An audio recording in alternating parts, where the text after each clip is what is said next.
name is Barry and today we're here for a very special episode. This is the 200 subscriber special. Guys, we eventually done it. We hit 200 subscribers. Thanks to all you guys for liking my videos, subscribing, hitting that notification bell, being in the comments, sharing my stuff over on Twitter, Instagram, kind of Facebook, following me on TikTok and all that kind of stuff. Honestly, it's been an amazing journey to get to 200. There's been some amazing podcasts that I've done over the past, 7 months or something since I started the podcast. And it's just been a buzz. So from the bottom of my heart, guys, I want to say thanks to you. So today what we've got is a couple of questions been sent in from a few different creators. We're going to go through them and then we're going to do a little brief chit chat at the end about things coming in the future and different ideas that I've got for the channel, and I definitely would like you guys to put some of your input in at that point. Anyway guys, hope you enjoy the video and yeah, to the questions. So the first question, as you just seen, is from SCW Steve. The guy has been on my podcast twice. I've been on a ton of his retro reviews. We've been over on Rated R's channel. Definitely go support him, support Rated R, Jonesy, all those guys that we always see on the retro reviews. It's for a bit there, it was like that's what we done every month. So definitely support it. All those guys killing it. And SCW Steve always puts out great content. And he's a big supporter of the show. So the question he asked is, who do you think will be the winners of the King of the Ring and the Queen's Crown tournament? So first, King of the Ring.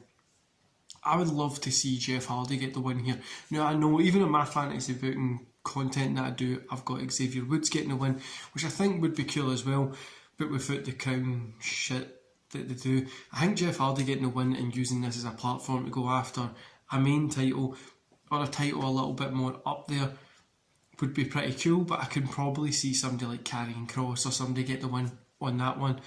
The Queen's Crown, I want Rhea Ripley to cut it. I want her to get the win and cut a hell of a promo.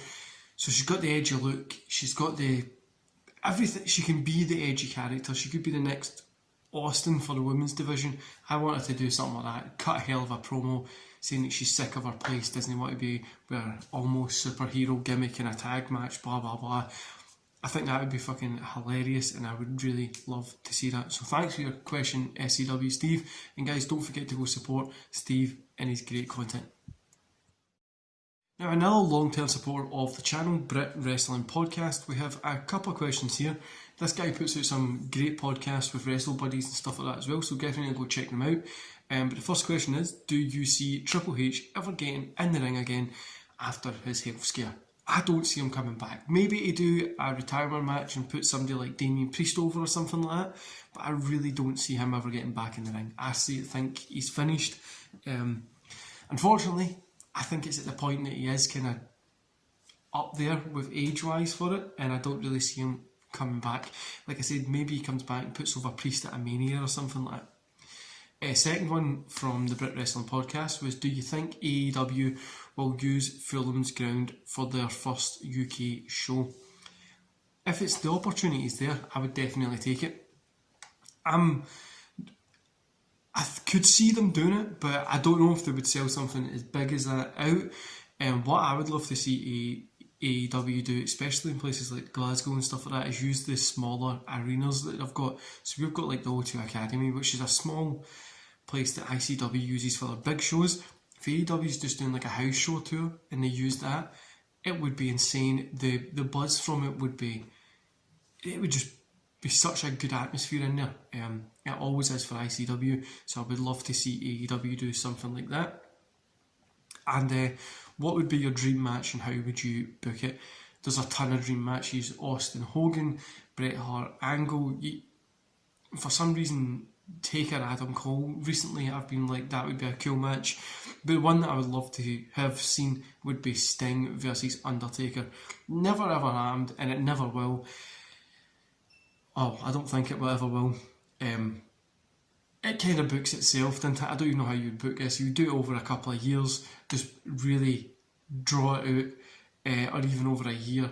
Just say the 4 big pay-per-views, they have matches on it, and it would sell itself. Just these two guys in the ring would sell itself. The Dead Man with his heel gimmick would have to be, or Sting with a heel gimmick, or vice versa. It doesn't really matter who's who.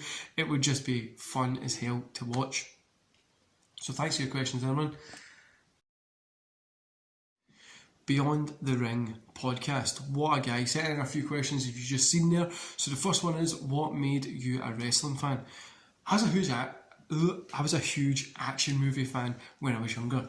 Robocop, Jurassic Park, Batman, X-Men, Jean-Claude Van Damme, Terminator, Schwarzenegger, Sylvester Stallone, and I was actually really watching 1997 Raw, and the very first time I ever seen it would probably be about, like, actually saw it and just kind of went, you know, I'm going to watch this, was like 97ish, and that was a random Raw match. I'm not sure if I seen it as like an advert for it, or if it was like on like the PlayStation 1 game that I've saw or whatever, but it was Farouk versus Ahmed Johnson.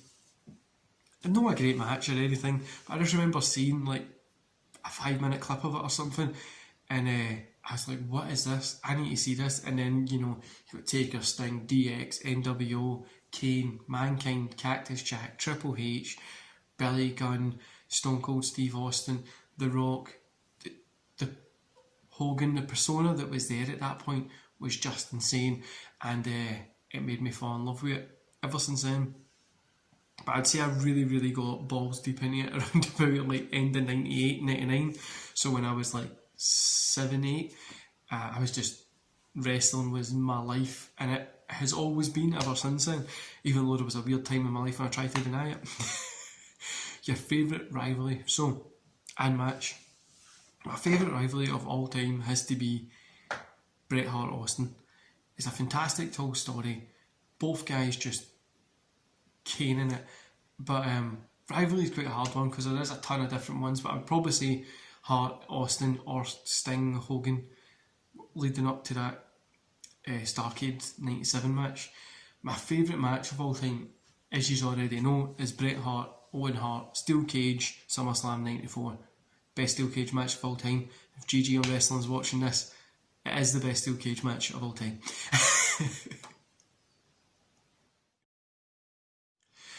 Wrestling by Willridge. As you just seen, sent over some awesome questions. Big supporter of the show. The guy puts out insane content on a weekly basis. Definitely go check him out. He's been putting out some really cool content. The under analysis stuff recently has been great, so definitely go check him out. But yeah, first question, the main reason I started doing YouTube. So kind of COVID hit and everything just stopped. I had nothing else to do, so I thought, you know what, I'll start YouTube. So I was looking at a way to get back into wrestling from when I was, obviously when I left it, like 2009, 2010, I left around about that time. Never really done much. I appeared here or there for a friend's show, helped with some writing or whatever, but yeah, I wanted to really get back into it, and I used getting into YouTube as a way to kind of step back into wrestling in a way that I wouldn't need to be in the ring or back at shows, especially COVID. We couldn't get back to shows, but now I've got a few things coming up in the future, next 2-3 years. There's going to be a lot of stuff that I know you guys are going to enjoy, that you might be able to come and watch, see, support. It's going to be very fun. So kind of got into YouTube just to kind of create wrestling content and get back into wrestling a little bit more. I was watching it all the time. I was talking to my partner about wrestling and breaking down the shows, so I thought, you know what, why not just get back into the thing that I love more than anything. So favourite current wrestler, so we'll break this up. We've got Adam Page, Darby Allin, Roman Reigns. All these guys are killing it at the minute. Women's side, Rhea Ripley, Britt Baker. I'd probably say Rhea Ripley's my favourite at the minute. Know what she's doing with the almost superhero gimmick women tag shit, but I really love her in-ring ability and her look. Britt Baker is just caning it just now, same as Adam Page. Darby Allin's doing amazing, and Roman Reigns is just wrestling at the minute, isn't he? But So if you could bring back a defunct championship, which one would it be? Now, I've thought about this for ages. A lot longer than I probably should have. I think like ECW, TV championship, stuff like that.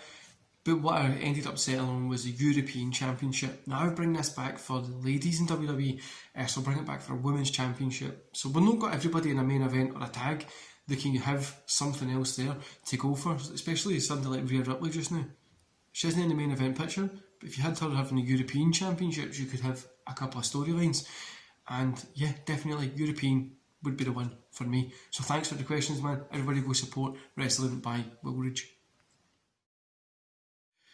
WrestleManiacs UK, thanks for the question, and this one was probably one of my hardest ones to decide the answer on. So I went for Austin and Taker. I don't know if I could pick one wrestler. If I had to pick one, it's Austin and Taker. They're neck and neck. I would maybe say I can't pick. I'm sorry, man. I tried to pick, but Austin and Taker. Having a beer with Austin or a few whiskies with Taker would be amazing, especially if you put some wrestling on, let them just talk and tell their stories. It would just be fantastic. And what I want to know is, who is your wrestler you would sit down with and have a drink? Dead or alive? Just same exact same question you asked me. Let me know in the comments below. That's a very, very interesting question. I definitely might work that into one of my podcasts. But I think Austin Taker would be fantastic. Really would be. Just to sit and have a beer and listen to them, especially Austin talking about the bald man to bald man, going from hair to no hair. Taker talking about the insane character that he had at the time, and then going through all the transitions. What did he think about the Goldberg match and stuff like that? But what would your one be? Let me know in the comments below. And last but no means least, we have the elitist. As you just seen, he said we've got some bangers of questions, as in bangers meaning these are hard as shit to answer. So the first question is, do you believe AEW was created as Vince McMahon's way of offloading indie wrestlers and resetting WWE back to how it used to be? Short answer, no. Long answer, could be. I feel all these wrestlers going over there, especially Adam Page, Ruby Riott, Malachi Black, Ruby Soho, whatever she's called now. Vince might be like, I've got nothing for you guys in the main roster. Why don't you go see what else you've got over? Could get in AEW, especially if they're playing good cash, matching what they got to WWE. Then I'll get you back in a few years. I really think that could be a conversation that was happening. Or the lower level guys are saying, like, go do that. That could be a conversation that's there, but I think Vince has created the opportunity for somebody to come in and steal these fan favourite wrestlers that everybody does know of and have names in the community to curate like a wrestling, like another WCW. Like, Vince has created his own worst enemy in that sense, but I don't think he's kind of went intentionally out there to do it. But I think he's been stuck in, he's the biggest wrestling company. He still is the biggest wrestling company in the world, but he's intentionally created an opposition to himself with how terrible WWE has been for the past couple of years. So second question is, if you could only watch one wrestler's stuff for the rest of your life, segments, storylines, matches, who would it be? Now this one is a hard as shit question because I enjoy so many different styles of wrestling. There's times I'll sit down and I'll watch Eddie Guerrero, you've got Ric Flair, you've got just a ton of different people.